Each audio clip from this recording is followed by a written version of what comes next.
Program Keluarga Harapan (PKH) memberikan bantuan sosial tunai kepada keluarga miskin dan rentan.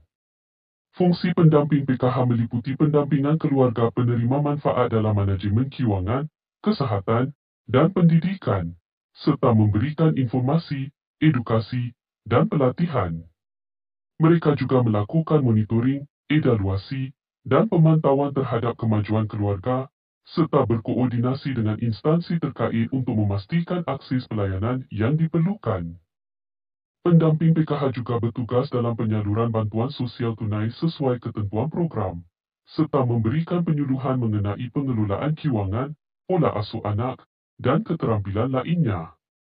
Dengan melaksanakan fungsi-fungsi tersebut, pendamping PKH berperan penting dalam membantu meningkatkan kesejahteraan keluarga penerima manfaat dan memastikan bahawa bantuan yang diberikan dapat memberikan dampak positif bagi keluarga yang bersangkutan.